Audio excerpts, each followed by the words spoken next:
Corona virus पर काबू की स्थिति के बीच देश में इस वायरस का नया रूप पाया गया है। कोरोना का ये नया स्ट्रेन दक्षिण अफ्रीका और ब्राजील से आए लोगों में पाया गया है। 4 लोगों में दक्षिण अफ्रीकी और एक शख्स में ब्राजील वेरिएंट पाया गया है। कोरोना के ये नए वेरिएंट सामने आने के बाद सरकारें भी अलर्ट हो गई हैं। आइए जानते हैं ये दोनों वेरिएंट भारत के लिए कितने खतरनाक हैं। सबसे पहले, क्या है दक्षिण अफ्रीकी वेरिएंट? जिन 4 लोगों में कोरोना का दक्षिण अफ्रीकी स्ट्रेन पाया गया है, उनमें से 2 लोग अंगोला और तंजानिया से लौटे थे, जबकि बाकी 2 दक्षिण अफ्रीका से आए थे। ये चारों लोग जनवरी में भारत लौटे थे। आपको बता दूं कि आईसीएमआर के डायरेक्टर जनरल बलराम भार्गव ने नए कोरोना वायरस की जानकारी देते हुए बताया कि सार्स कोविड 2 के दक्षिण अफ्रीकी स्ट्रेन को 20H501Y.V2 या B.1.351 भी कहा जाता है। कोरोना का ये स्ट्रेन सिर्फ दक्षिण अफ्रीका में पैदा हुआ है और इसे जुड़ा पहला केस दिसंबर 2020 के मध्य में पाया गया था। कितना खतरनाक है, आइए आपको बताते हैं कि यूके की स्ट्रेन की तरह ही दक्षिण अफ्रीका का स्ट्रेन भी तेजी से फैलने वाला बताया जा रहा है। ये कोरोना का ऐसा स्ट्रेन है जो युवाओं को भी अपनी गिरफ्त में लेता है। दक्षिण अफ्रीका में ऐसे केस सामने आए हैं जहां वायरस के नए स्ट्रेन से कम उम्र के लोग भी संक्रमित हुए हैं। हालांकि अब तक इस वेरिएंट को लेकर ऐसे तथ्य सामने नहीं आए हैं कि ज्यादा घातक है। हालांकि इस स्ट्रेन को लेकर दक्षिण अफ्रीकी सरकार का एक बयान काफी चिंताजनक माना जा रहा है।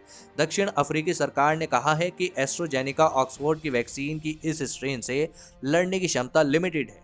यही वजह है कि अफ्रीका की सरकार ने भारत से ली गई वैक्सीन के इस्तेमाल को भी रोक दिया है। ऐसे में स्ट्रेन को लेकर सावधानी ज्यादा जरूरी मानी जा रही है। बता दें कि ऑक्सफोर्ड की कोरोना वैक्सीन भारत में सीरम इंस्टीट्यूट ने तैयार की है, जिसे कोविशील्ड नाम दिया गया है।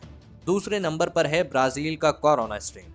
कोरोना का जो स्ट्रेन ब्राजील का बताया जा रहा है कि उसे 20J501Y.V3 या P.1 के तौर पर भी जाना जाता है। इसी साल जनवरी की शुरुआत में ये स्ट्रेन पहली बार ब्राजील में ही पाया गया। ब्राजील में इस स्ट्रेन के काफ़ी केस सामने आए हैं, खासकर ब्राजील शहर में इससे जुड़े काफ़ी केस सामने आए हैं। ब्राजील का ये स्ट्रेन करीब 15 देशों तक फैल चुका है।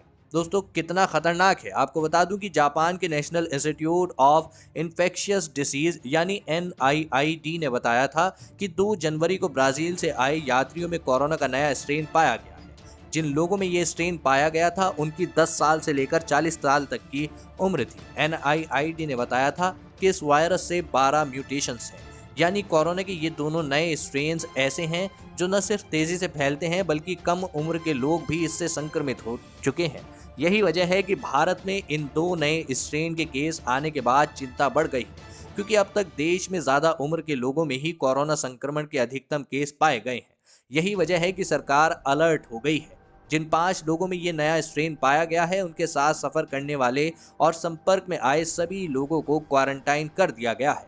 इसके अलावा दक्षिण अफ्रीकी स्ट्रेन से संक्रमित लोगों के सैंपल लेकर लैब में इस स्ट्रेन को आइसोलेट करने की कोशिश की जा रही है, जबकि ब्राजील के स्ट्रेन को अलग कर लिया गया है। इसके अलावा अब इन नए स्ट्रेन पर कोरोना वैक्सीन के असर को मापा जा रहा है। दोस्तों, फिलहाल इस वीडियो में इतना ही।